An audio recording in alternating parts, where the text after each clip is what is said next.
good afternoon everyone and welcome to today's session. Maybe some thumbs up to see that everyone can hear and see me okay. I know you can see the presentation, so it would be great just to get maybe some thumbs up for some participants who are here today to check that you can hear me. Hannah, are you there? Can you hear me okay and see me okay? Hear and see you okay, and we've got quite a lot of thumbs up, Jane, so I think everybody's great. Thanks very much. That's super. I've just got a thumbs up from somebody there. So welcome to this afternoon's session at the Scottish Learning Festival on interdisciplinary learning. So if you've come into the wrong session, you know you're in the wrong session and you can leave. So I'm going to introduce myself in the first instance. I did that in the chat, and so did Hannah, my colleague and co-presenter. So my name is Jane Arthur. I'm currently a Quality Improvement Officer in Glasgow City Council. I work in Education Improvement Service, and my wide remit across the whole of Glasgow is curriculum and developing the young workforce. And I also take a lot to do with professional learning as well, and different things as well that crop up as they come. And Hannah, do you want to introduce yourself? Yeah, sure. I'll be very quick. My name's Hannah Christie, and I'm a STEM Education Officer for Glasgow City Council, just as it says there. And I've worked quite closely with Jane to develop some of the IDL work that we've been doing across the city, which is why she's invited me along to kind of co-present this afternoon's session. Okay, so that's who we are. So feel free if you want to introduce yourself in the chat. It's always nice to hear who you are and what establishment you're from, what authority you're from as well. So we'll kick off with today's session. I'll give you just a kind of brief introduction. So the aims of today's session that you've signed up for was to join a discussion on the value of interdisciplinary learning and to hear how Glasgow have used the IDL Thought Paper to further develop this in a context for learning. So a wee bit of background to this is that we have been doing sessions across Glasgow for the last 18 months. We've been doing what we call in Glasgow spotlight sessions, which is what we're going to share with you today. These are 45 minutes long, and we're looking specifically at what is IDL. In addition to that, I've been running head teachers focus group sessions on how good is our IDL. They've been an hour long, and I've been doing them collaborating with Elizabeth Maguire from Education Scotland's Curriculum Innovation Team. So we did small groups of 7 to 10 head teachers at a time, where we looked at the thought paper and discussed interdisciplinary learning as well. And the reason behind doing that, working with practitioners who are leading learning in their classrooms and also with leaders in schools, is that that's about targeting a whole system, and you only get systems improvement when you target everyone within the system. So we made great use of the thought paper, which I was involved in over the course pre-pandemic, and also we finished that off, and we'll refer to the thought paper throughout today's session. We also used a case study from Hazelhead School in Aberdeen as a stimulus for professional dialogue with colleagues. So we were looking at whole systems change in terms of interdisciplinary learning, and I involved both Hannah Christie and also Alex McLaughlin, who can't join us today, and we've been working on this with colleagues. So just the aims of the sessions with Glasgow practitioners, and the aims we're going to cover today, was to, using the thought paper and these sessions, develop that shared understanding of what IDL is, and explore that as a planned experience with learners, and understand that it's experienced, the learning is experienced across 4 contexts. So revisiting and making use of that refresh narrative as well around about Scotland's curriculum, and to try and help define what quality IDL as an approach to learning looks like, and to reflect on and consider that thought paper that I've already mentioned. So in terms of going forward, we would like you to start straight away by being engaged in this session, because this is what we did with our colleagues across Glasgow. So I'm going to put this in, and hopefully Hannah will be able to tell me what pops up in the chat. So what does IDL mean to you? What does interdisciplinary learning mean to you? If you want to start typing into the chat, that would be great. So who's going to be brave enough to kick us off? I'll give you some thinking and typing time.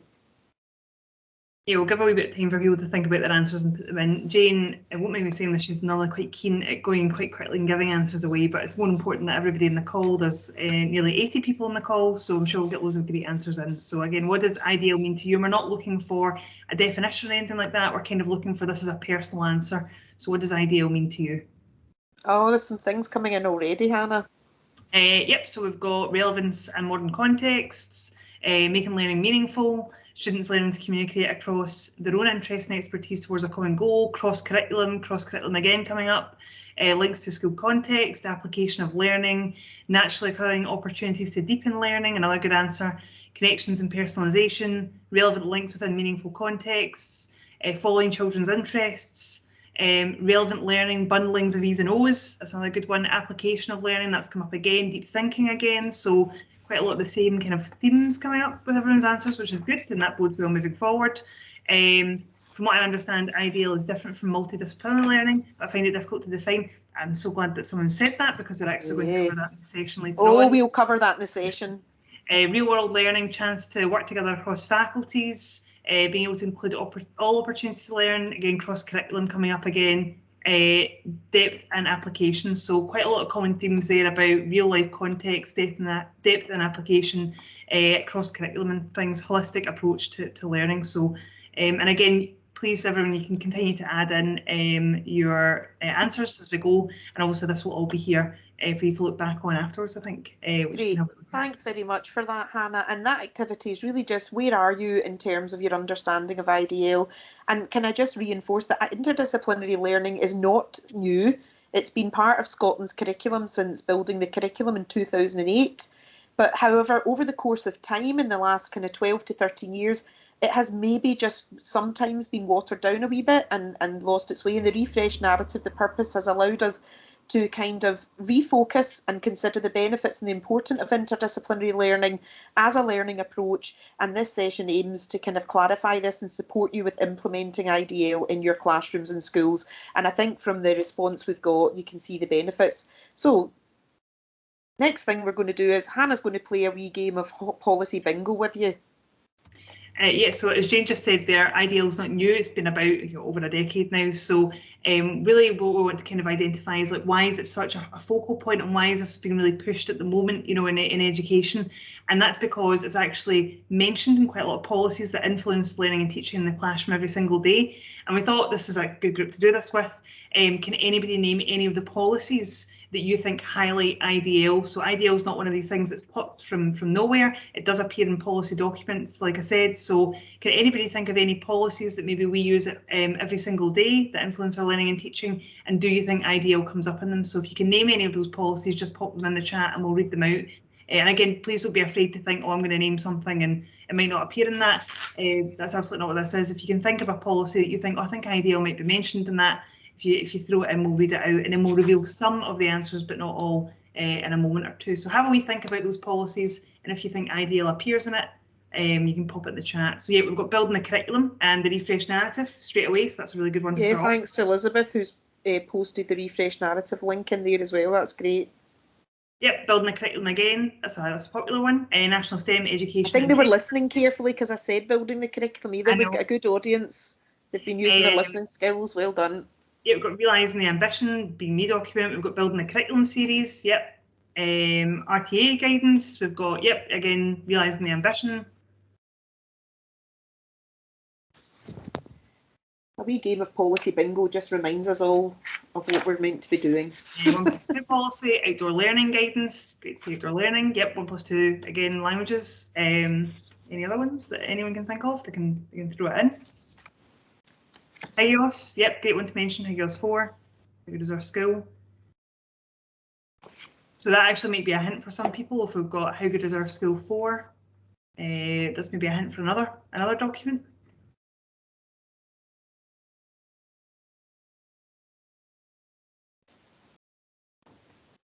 Give another 10 seconds or so in case anyone's got any other policies they want to throw in. GCSE standards. Yep, so we've got I think that kind of hint to go off there. Yep, so we've got like how good is our kind of early year centre, how good is our school, and so on. Developing young workforce is another good one. Yep, well done. We'll reveal some of the answers, Jane. Am I allowed to reveal? Sometimes I get into trouble for revealing them too quickly. Okay, there you go.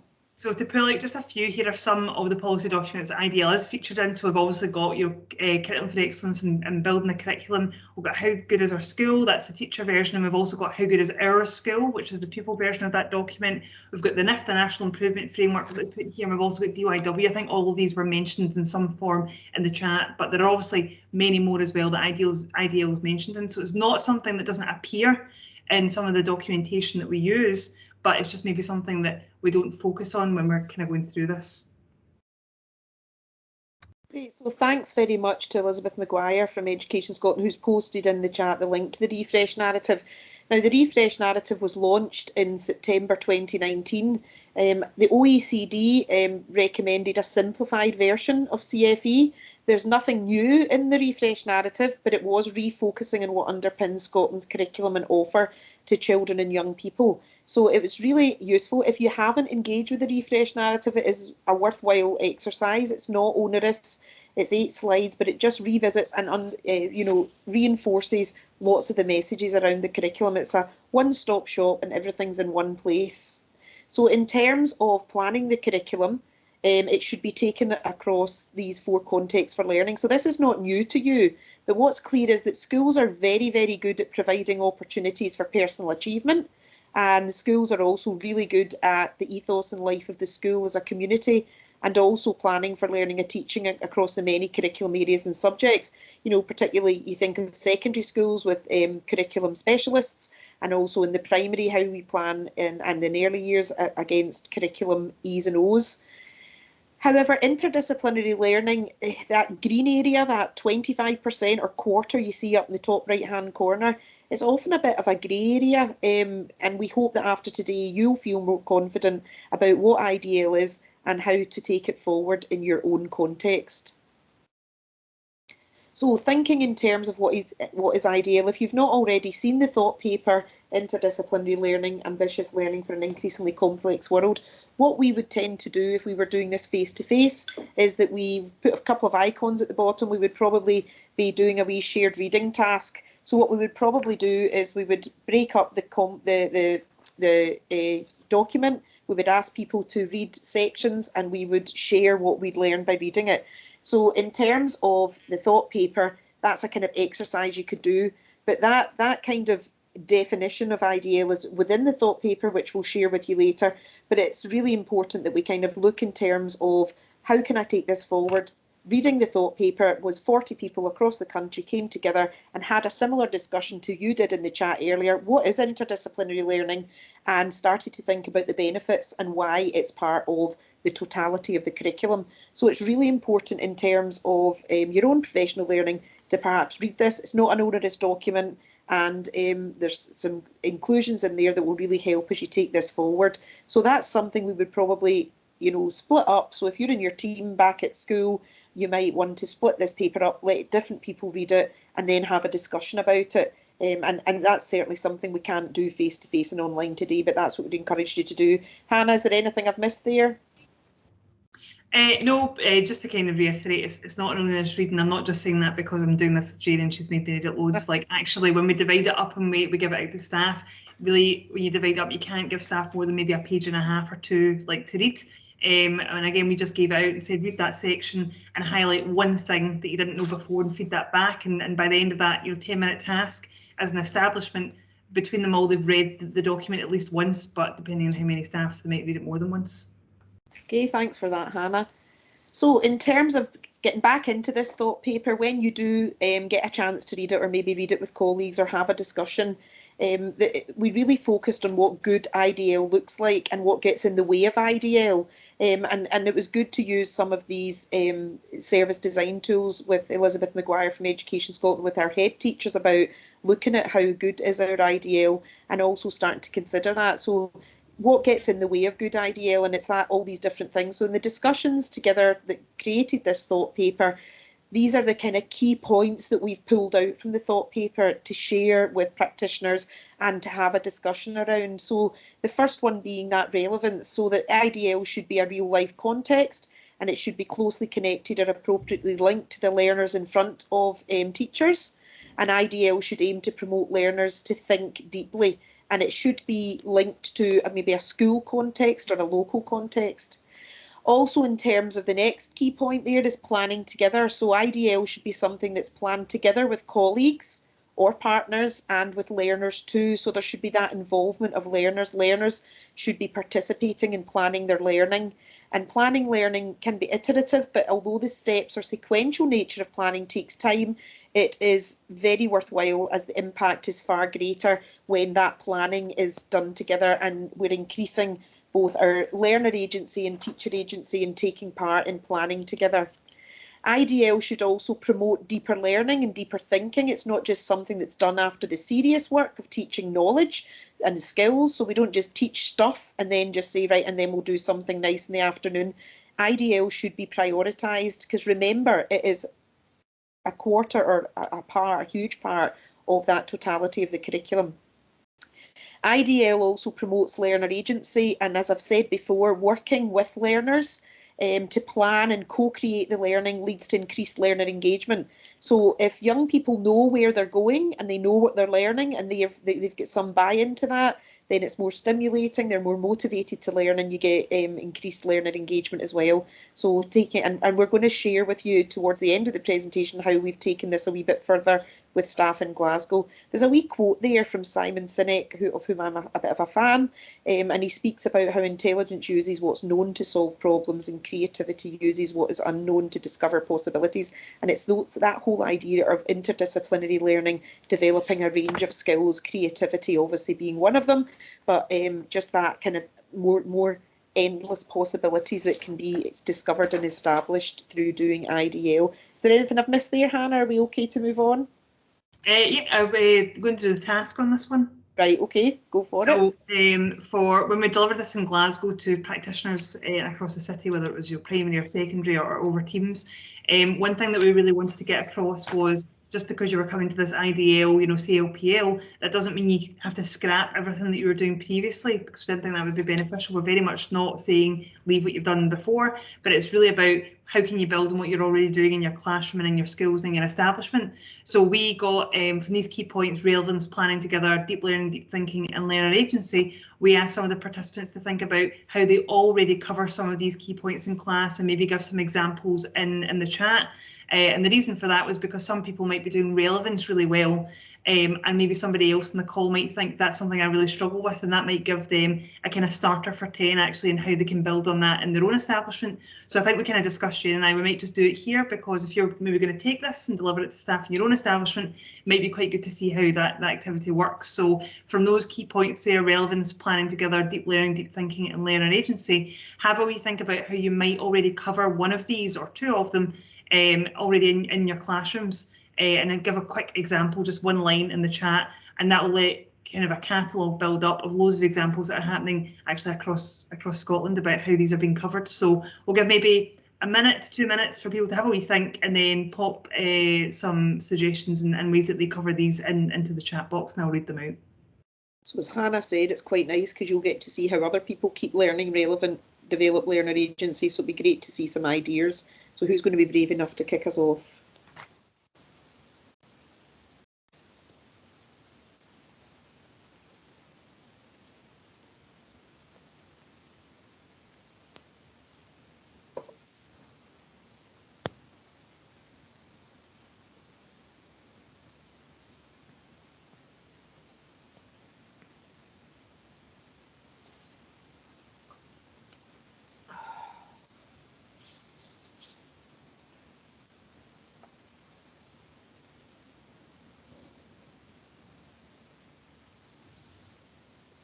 Great. Okay, some answers starting to come in now. Yep, so we've got lots of stuff happening in relation to learning for sustainability and COP. Obviously, that's got loads of relevance at the moment, especially in Glasgow, because that's where the conference is being hosted. Visual planning wall created by both teacher and pupil for IDL. So yep, again, that could be a wee bit of kind of learner agency and planning together. We've also got, repeat the question, that's fine, yeah, sure, there's a wee bit of background noise. So those key points there of relevance, planning together, deep learning, deep thinking, and learner agency. Maybe have a wee think about how you already cover one of these in your class, and give an example of how you cover one of these key points already. To renew or to make an inquiry about your breakdown membership, press 2. I think someone hasn't got their mic muted and they are making a phone call just now. So if you just want to check that your mic's muted, please, folks.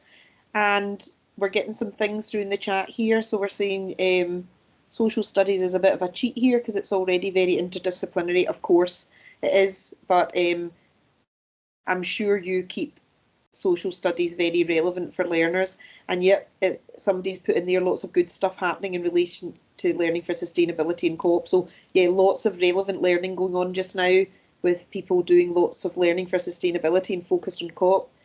Somebody said that we set up a cafe in our primary school where the learners were having to think about communication skills, organisational skills. Great, good. Hopefully the children were involved in planning the cafe and what was needed for the cafe. Charity events such as Macmillan Coffee Morning, great. IDL War, where children plan together and evaluate through the learning journey, superb. So that's developing that planning together, but also in terms of learner agency. Well, they're coming through thick and fast now, Hannah. Equity, Afghanistan, Paralympics, so you using real life context, real life learning, using pupil voice to guide the SDGs that pupils would like to focus on in IDL projects, great. Playful and purposeful play, absolutely. Our pupils are very clear about who they'd like to speak to answer questions when they have, great.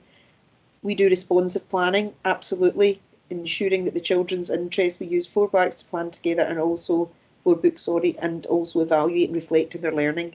Superb. Outdoor learning, yep.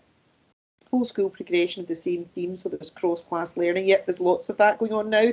Planning either a provocation of learning or a big question right across the whole school. Superb examples if you follow Dice Primary School up in Aberdeenshire, where Jenny Watson and her team have got big questions and expeditions, they call them.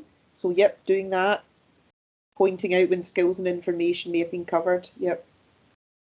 I think one of the main things probably to take from this is that although these are the key points that have been highlighted in the thought paper, it's not as if schools aren't already doing these in a way. So loads of schools are actually doing these and doing them really well. And yep. It's maybe just ensuring that you're covering all 4 of them to ensure like really kind of rich like IDL experiences. So loads of ideas in the chat there about how some people are covering some of these, but you can always go back and have a wee look later on. Thanks very much, and just keep posting away in the chat there because it's great for people to see some ideas as well, and maybe people to go, oh, I do that too. I didn't realise that meant relevance or that meant learner agency, so that's really good. So thanks very much for your engagement there. So yep, we always, on you go, Hannah, you go. Sorry, Jane. So kind of when we get to this point, we always think, well, we've not actually given anybody in this session the definition of IDL. And we purposely don't do that at the beginning when we're delivering this to Glasgow practitioners, because we really want to first hear about what their experiences are, what they're already delivering in the class, talk about those 4 contexts of learning before we actually hand over and say, well, here's the definition. And this is it here, and this again is in the thought paper and was developed by those practitioners that Jane worked with sort of pre-pandemic. And the reason that they included a definition of IDL is because I think you could go into an establishment or a school and ask practitioners across, what is IDL? What do you think the definition of it is? And although there might be similar words and themes and kind of buzzwords that are used across, there would probably be quite a lot of flexibility in what people thought IDL was. So this is why this definition was given. And as you can see here, as it says, a planned experience that brings disciplines together in one coherent programme or project. And I think for me, the most important part when looking at this definition is that second sentence, which is the different disciplines plan and execute as one. And they might fall within one curricular area, or they might fall between several. And I think everybody has this idea in their head that an IDL has to involve one or more curricular areas in a school, but it doesn't. It can involve more than one. It can go right across, or it can just be maybe for sciences or maybe for languages or something along those lines. It doesn't actually have to go across different curricular areas, but it's that about planning and executing as one at the beginning, which is really important. And those 3 bullet points down the bottom are things that really the IDL should give the opportunity to pupils to do. So it's that learn new knowledge or skills and develop a new understanding of concepts. Pupils should be given the opportunity in an IDL to be able to draw on prior knowledge, understanding and skills. But most importantly, I think it's about transferring and applying that collective knowledge to new problems or other areas of learning to actually answer a question, answer a big question or solve a problem. And again, I think that's one of the major points of IDL that makes it successful.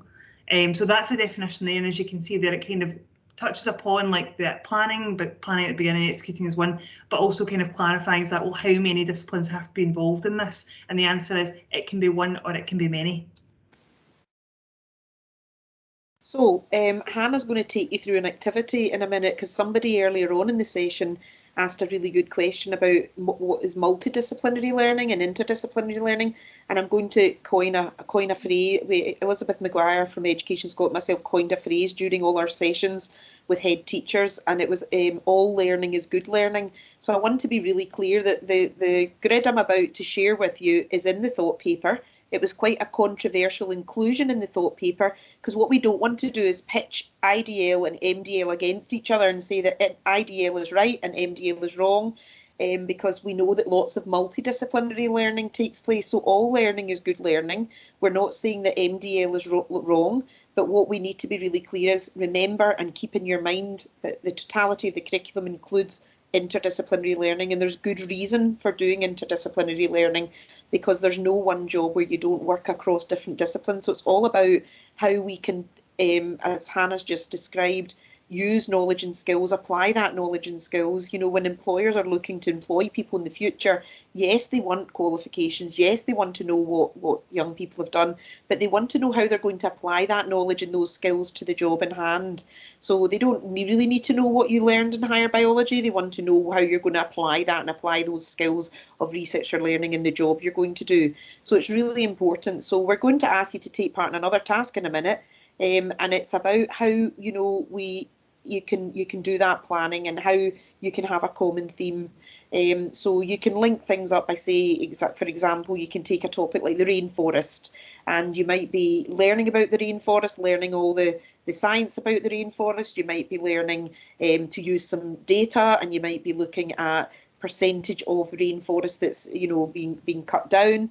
But then further on from that, you might ask the young people to apply the knowledge they've learned and maybe use some mathematics to look at that deforestation, but start to create some big questions. How is that impacting on our climate directly, and starting to develop that? So using the knowledge of the skills and applying them to another problem or another question, rather than simply just saying, well, we'll write a report about the rainforest, we'll do some painting about the rainforest.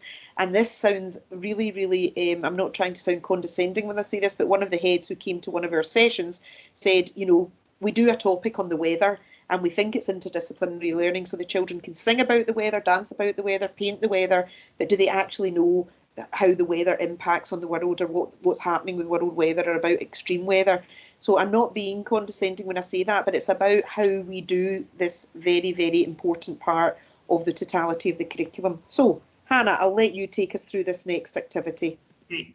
So, yep, as Jane said, like multidisciplinary learning, although it's all good learning, is more like you choose a context, for example, like Titanic, I'll just use that one, and you do a literacy lesson on the Titanic, a maths lesson about the Titanic, the context, an art lesson, and maybe everybody does something like draws the Titanic, a music lesson, learn a song about Titanic, but none of them really allow you to transfer and apply that knowledge across, and you're assessing them all separately. IDL is about answering that one big question and drawing from all areas of the curriculum and pulling that knowledge and skills from all areas to answer the question kind of in the centre. So as Jane said, there's this grid here, it is included in the thought paper, and what we're going to ask you to do is I'm going to read the statement, and as you can see here at the top left hand side, there's a wee green tick if it's a required, if the statement is required for IDL and MDL. And what I'm going to ask you to do is I'm going to read the statement, and if you think it's a required statement, if it's required for IDL, put IDL in the chat. If you think it's a required for MDL, you put MDL in the chat. But if you think it's a required thing for both IDL and MDL, you can just write both. So if it's required, IDL, MDL, or both. So the first one is practitioners from different curricular areas plan together. Is it IDL, MDL, or both? Somebody's already come in quickly and said IDL. Right, I'm going to reveals. Mostly IDLs, a few boths coming in. Right, am I allowed to reveal the answer? Yeah, we've got quite a few, so we'll let people add these in, but you can have a look at this in your own time afterwards. Yep, you can reveal the answer. Yep, so obviously this one is required for IDL. Practitioners from different curricular areas plan together. It may be included in MDL, but it's not mandatory because, as I said earlier on, MDL people work in their own separate disciplines, although they might share a context. But you can actually, as long as you know the context, you don't need to plan with other practitioners from different curricular areas. So the next one, learning is generally framed as projects and may use project-based learning planning tools and approaches. IDL, MDL, or both. IDL again, there you go, so that kicks us off. Thanks, Dave. IDL, yep.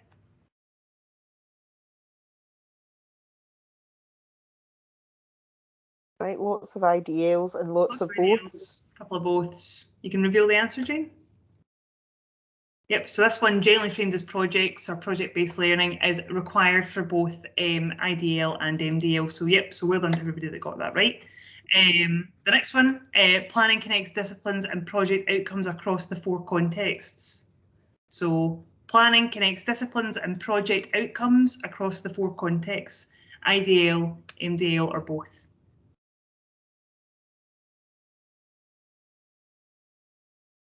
A few boths, quite a few IDLs. Okay, I'll reveal. There we go. As it says here, required for IDL, obviously it has to be because IDL is one of the 4 contexts, may be included in MDL, but is not required. So well done to everybody that joined in with that one. So the next one, discipline, knowledge, understanding and skills are necessary and directed towards the project's outcomes. IDL, MDL, or both. So discipline, knowledge, understanding and skills are necessary and directed towards the project's outcomes. So we get somebody coming in with both, IDL, both IDL. Right, I'm going to reveal. Yep, and as you can see, it's required for IDL, but it's actually not required or even maybe included in MDL there. So the next one, prior knowledge and skills are transferred and applied to new problems, challenges, or contexts, IDL, MDL, or both. So prior knowledge and skills are transferred and applied to new problems, challenges, or contexts. So we've got people saying IDL, both. IDL.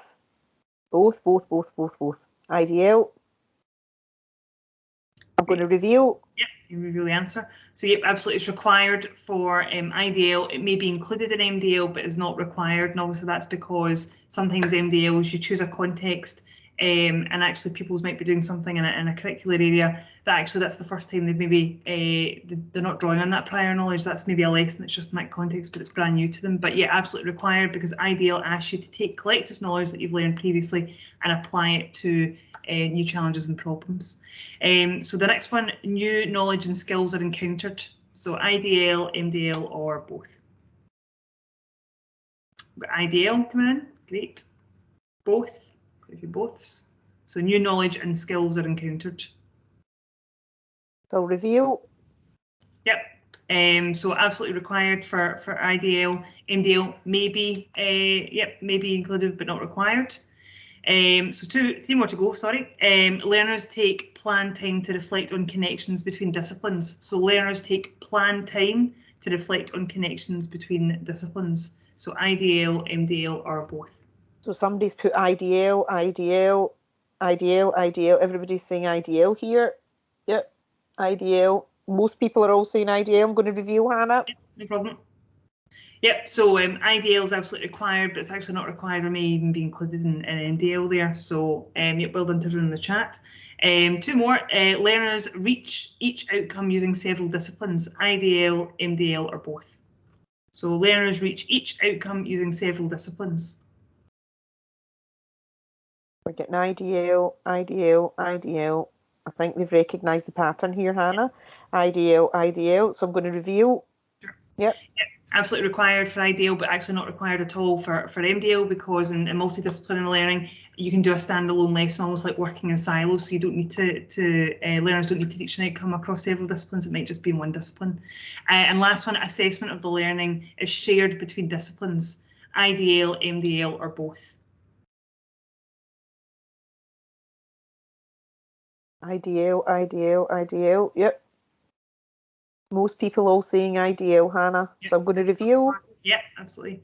Yep, and well done to everybody there that said that, because yep, absolutely, it's required for IDL, because for that, when you're pulling that skills and knowledge from loads of disciplines to answer a question, whereas MDL, as I said, can be taught in silos. So actually, you don't need to assess across over disciplines. You might just be assessing in one discipline. So yeah. And just thanks for that, Hannah. Just to be really clear here, remember, we're not pitching one against the other. There is a really valid place for multidisciplinary learning, but what we're saying is just remember that IDL is one of the 4 contexts of learning. So this might be something that you might want to use as a tool with colleagues, and just to use that kind of checklist approach. I know this looks like one of these, you buy your car insurance and this one does all of these and this only does some of them, but it's really important. This could be used for a reflection, and it could be used just as you are beginning to think more about your interdisciplinary learning, because remember, as I've said several times throughout this session, interdisciplinary learning is one of our 4 contexts. We're doing it for a reason. Okay, so quite a useful tool to use as you're planning with your colleagues. So the next thing we did within people across Glasgow was we directed them to the case study that went alongside the thought paper. This case study is Hazelhead School in Aberdeen. So Hazelhead, it was quite a thorough case study where they had gone through a kind of process of trying to get to learner-led interdisciplinary learning. So we've simplified that kind of process and made it into this kind of 8-stage model, and we've simplified it for the purpose of people who aren't in Hazelhead and haven't been part of that whole system. But the link to the case study is there should you want to do some more professional reading and find out. So we've simplified this so that when you're looking at your learning and planning the learning, you ask yourself these questions. And this is a really interesting one to do with colleagues when you're planning. So how do you inspire? What do they know? So what do learners already know? And how do you build on what they already know? So you're already starting to assess where they are currently in their learning. How do you stretch every learner? So making sure that there's that challenge there and that we're not losing learners when we announce what we're doing and what we're going to be learning about, and some lose interest or think, well, I already know a lot about that. So finding all that out at the beginning of what we're doing. How do you build skills and understanding? So looking at what you're already doing. And again, in terms of, like Hannah said earlier, we're not asking you to wipe clean what you're doing. We're asking you to reflect and use maybe these questions and that grid previously to look at what you're already delivering. How do you keep momentum going through interdisciplinary learning? And how do you involve others? And by that we mean, other partners perhaps, such as business or employers. And how do you assess and measure impact? And if we go back to number 2 and number 3, then what we would be doing there is we're already doing not what you would call a kind of pre-assessment, but you're finding out what young people already know about what you're learning. So we've developed this taken from Hazelhead School. We're not going to lie, it's a great model they use, but we've simplified it. So we thought that that would be quite useful for you to kind of go through that 8-stage model as practitioners with something you're already doing, something you're already delivering. So if you're delivering, say, a traditional topic and you think it's multidisciplinary learning, then by just maybe using the checklist or perhaps this 8-stage model, this is a nice process to go through with colleagues to ensure that you are delivering on IDL. And I think it's really, really important to just keep reminding you that multidisciplinary learning's fine, but remember this is about interdisciplinary learning. Anything I missed there, Hannah? No, I think that's more or less it. But yeah, as we said, like this is a kind of good 8-stage model to kind of take you through. But we'll share a wee bit more about this in a moment about what the take-home task that we give to teachers in Glasgow. So the whole purpose of in doing this with learners and co-creating learning with them is to give learners more responsibility. And anybody that knows any of Mark Priestley's work, he talks a lot about learner agency. And I think sometimes practitioners particularly are concerned about, I need to know what I'm planning, I need to know what I'm planning for the next 12 weeks, and that by giving learners agency and involving them in the planning process takes away from the role of the teacher. But it actually doesn't. It increases teacher agency. So by going through that process and finding out what the learners already know and going through those processes as part of the interdisciplinary learning process and co-creating the learning with them and involving them in the planning of the curriculum, it actually increases teacher agency. And always remembering that that end product of learning is not something the teacher designs ahead of time, and that we should be co-creating the success criteria and connecting that to the curricular outcomes. So it's something we should be doing and not just deciding at the beginning, this is where I'm going to get to. It should be a process. And also the interdisciplinary learning it doesn't really work well with predefined off-the-shelf plans or kit boxes or topics that you can download online, as they define that learner journey far too tightly. And also you've got to think of the learners that are in front of you. It's got to be relevant to their lives, in their context. So it breaks my heart sometimes when I see people posting on a chat, I'm getting a primary 4 class next year, or I'm getting does anybody have any good novel studies, or does anybody have any good topics that I could use? Because I think you've not met the learners yet. You need to look at the learners in front of you, what's relevant to them, and you need to use that at learner agency.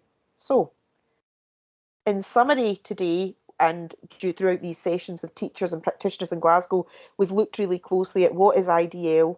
We've done a wee bit on the difference between interdisciplinary learning and multidisciplinary learning, and also that 8-stage model that we thought you might find useful. We've spoken a wee bit about involving young people in making the curriculum and teachers and learners working together to create curriculum pathways. And also you can't teach IDL because it's an approach to learning. So that's really what we've covered in summary today. And we wanted a wee takeaway task. Hannah, are you going to do this or am I? Yep, sure. So normally what we kind of ask people to do is that 8-stage model that Jane kind of covered earlier on from Hazelhead. Normally our takeaway task in Glasgow is, again, like I said earlier on, we don't want to send the message that, you know, MDL is wrong or some of the work that schools are doing should be, you know, tossed in the bin or anything like that. But normally say, well, why don't you take an MDL, multidisciplinary learning topic that maybe your school or establishment you already deliver, and using that 8-stage model, see if actually you can turn that into more of an IDL using the 8-stage model and that table earlier on. So that's normally the kind of take-home task, and that's something that people in this chat can do as well. So go back to school, look at some of the MDL projects you're doing and see if you can flip it using that 8-stage model. Okay, so just we were asking you to go away and think about something you're already delivering. I know some of the units and some of the things you've planned you're quite emotionally attached to, and children also enjoy the context and the content. So we're asking you, can you flip it? Yes, you can. So take away that 8-stage model. So just before we finish, and we've got a wee bit of time for questions, we have also done some follow-up sessions which support interdisciplinary learning. So we've done a spotlight session on using KWL grids with learners, and we've done a spotlight session on creating big questions with learners. So these two spotlights have been sessions that we've run to support the interdisciplinary learning sessions, which really help in the implementation of that. So you can see in front of you, I'm not going to read them out, we've done a KWL grid session, and with those as being the aims, and then we've also done one on big questions. So really we did that because we felt that that was something that would support teachers. And the next session we're going to do and plan for the autumn-winter term is planning IDL and how to plan IDL with learners as well, so to take it that one step further. So what we've really tried to do in summary is bring this thought paper, use the case study, work with practitioners, work with school leaders to get everyone to reflect on the 4 contexts of learning, particularly interdisciplinary learning, and to kind of just reflect on what we're currently doing and give people some support and ideas to take away. So the bulk of today is really kind of done. We've got enough time for questions. If anybody has any questions, you can either unmute yourself and ask, or you might want to post them in the chat. I think a few things have come through in the chat there when we were just finishing off. Somebody said that the end product that pupils come up with for their IDL is so interesting, so that's great to hear. Someone else has said, how does IDL work effectively in secondary school? I feel it can be very tokenistic over a short period of time, in a week. Yeah, I would agree that sometimes the way it is a real challenge. So that's where we use the service design tools. Now, Hannah, the STEM officer, is a secondary teacher. So Hannah, would you like to answer that one? Have you got anything to say about interdisciplinary learning in the secondary school? Can't hear you, Hannah. Maybe you're on mute. I'm typing something in the chat as well. Oh, are you? Okay. Yeah, just to help with that. Usually the main barrier to interdisciplinary teaching in secondary, is it subject experts, but not interdisciplinary. And also time is something that comes up all the time, about time for planning. What resources are there to help teachers to plan and execute? I think time is the biggest one, and also maybe using that model and using that grid and having a read of the thought paper and having that dialogue with your colleagues. And some schools across Scotland are starting to do this and have got good models. And Elizabeth Maguire's in the conversation along with Jones was good examples of it happening. So being able to look at those examples where people are having a go at it. And again, I agree, there's no point in just saying, well, we'll choose a topic and every department does their own thing, because that is not ideal. It's about, committing that, collapsing the timetable, taking some time to look at it and taking the time that's required to plan it and execute it as one and do that across subjects. So I think that's really important. The key to this is regular meeting with other subject specialists. I agree, Dave, thanks very much. Whilst working in IDL projects together and using aspects of approaches. Yep. Good. Get in touch with us, Andy Brown. There you go. So making links and connections. Sorry, it won't let me unmute. Okay, so how about any other questions anybody's got in the chat? More practical examples would be good over time to help us separate IDL and MDL clearly, and the more examples the better, absolutely. Please email us and we can share some great secondary examples. Superb, Elizabeth. So that's great. So that's started a wee bit of chat there. For anybody that wants to contact me for any further information, my contact details are there in front of you. And it's been a pleasure to share the work we've done in Glasgow over the last year and a half, and thanks to my colleagues in the Curriculum Innovation team at Education Scotland, thanks to Hannah and also Alex, who's not with us today, for the work we've been doing. It's been a real pleasure, and I think people have really benefited from just opening up that discussion, really focusing on one thing well and doing it well. So thanks very much. It's been a pleasure. Thank you.